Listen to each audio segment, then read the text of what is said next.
I wish I could come up with like, I wish I could have like some sort of animation to put at the beginning of these videos, like between like this little part that I am completely running out of ideas to do, and the actual video part. There's a nice little animation. That would be fantastic, but I can't do that. I'm useless pretty much. Okay, so for this one, I got something. I don't have a ton of facts on. I couldn't find anything really that interesting other than like the basic things, which I always put some basic things in. But you know, I'd like to have some sort of interesting thing to put in. There wasn't a ton of interesting things about this one, but I just feel like I wanted to do it, just because. So basically, what I got is the Manatee, which I put a picture up right here, and you know, also known as like the sea cow. Their numbers are not the strongest out there. I don't remember the exact conservation status, 'cause I think it changed recently, but very low, basically. They have a lifespan of about 40 years in the wild, which is pretty good for a huge, you know, sea cow, cow of the sea thing. You know, kind of doesn't really do much, so expected. Their length is between like 8 and 14 feet, which, I mean, I've always known these things existed. I've always heard about them and stuff, but I've never obviously seen one because they're not that common. I never really imagined them at 14 feet long. That's really long. They get between about 440 pounds and 1,300 pounds, which is huge.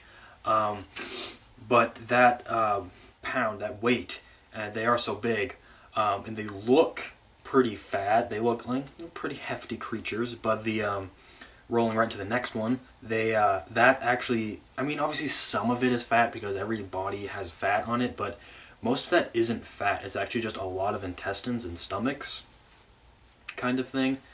Just a lot of inside gushy parts. They actually really don't have that much fat on them, so they're not really good in the cold waters.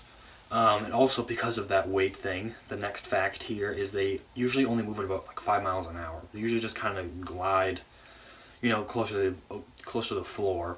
And they're generally in shallower parts because they eat like, you know, like the sea grasses and stuff, so they're not in like the, you know, super deep parts of all the creepy, scary things. So they move pretty slowly, but they can get up to like 15 miles an hour in short distances if they really want to, but they generally don't. But if they have to like flee something, you know. But the next one here, there's not much they have to flee because they don't really have any natural predators. I mean, obviously things will kill them, but there's nothing that really like is a big thing that like wants to get a manatee for supper. The main issue with them is because they are so slow moving, they like the shallower waters because they like the seagrasses. They just tend to, you know, run into boats a lot, into the motor of a motorboat, you know, that spinning blade part, which doesn't, you know, fare well for the manatee in that situation, and probably ruins the motor too. So really, it's just a lose-lose situation. The next one is like I said, they're kind of like the sea cow, but cows are actually pretty smart, and they do have a lot of emotion. They have a pretty big emotional range for an animal like that. But the sea cow, the manatee, it actually has the lowest brain to body ratio, like mass ratio, like size. It has a super small brain compared to its body of all the mammals. It's the dumbest mammal out there. And it has what we call it like a smooth brain. Because if you look at a human brain, there's a lot of like tubulars and stuff on the outside giving like a rough, bumpy, well, I wouldn't say rough because it's mushy, but a bumpy kind of texture. Those are all like the thinky bits. Manatee doesn't have those. Not much of a thinker. Kind of lives life on the slow lane. And next I got here is they, when taking a breath, because they live in the water, but they're mammals, they breathe air. They actually, when a human breathes in, like, we're only replacing like 10% of the air in our lungs. We're just cycling around 10% each time. When a manatee does it, it cycles out 90% of the air in its lungs. And its lungs are probably pretty big too. So that's a lot of air to cycle. They can get, I don't have this one written down, so I'm going off the top of my head here. I'm going off the top of my thinky bits. I believe I found that they can hold their breath for like 15 minutes, 15-20 minutes, which is, you know, decent compared to a human, but in the grand scheme of things, it's probably not that great.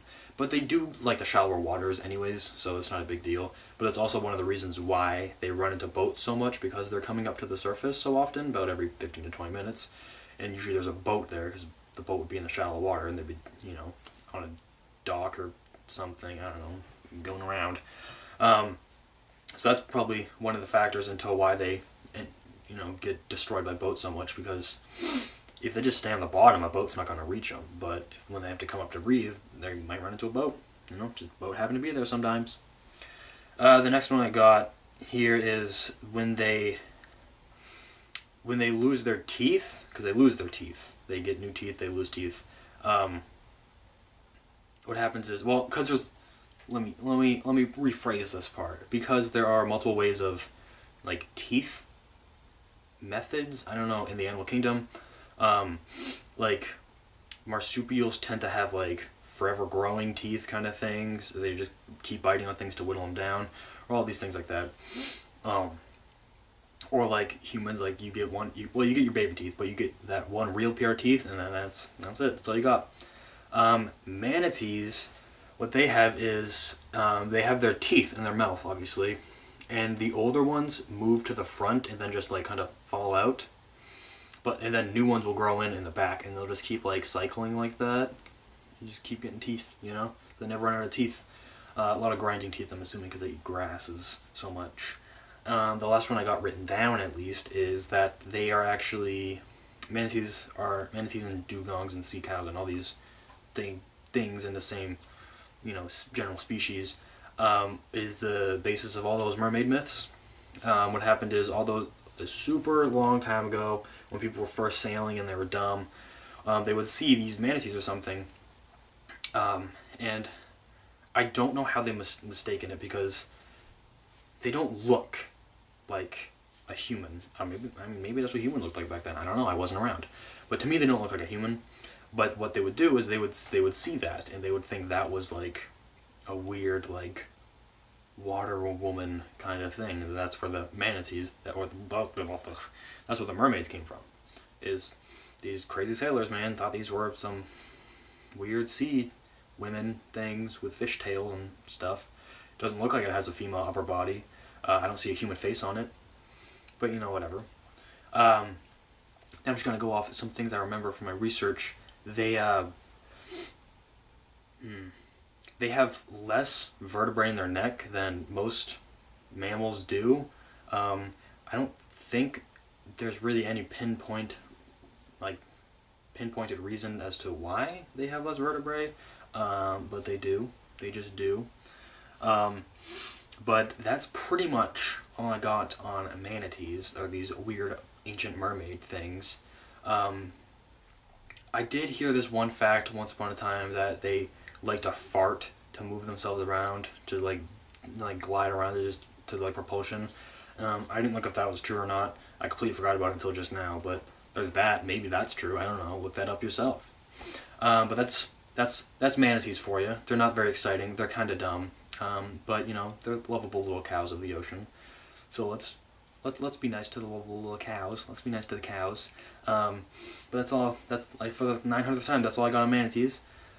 So you know, stay tuned for more. I don't know what I'm going to do the next one on. Usually I have some sort of plan, but I have no idea.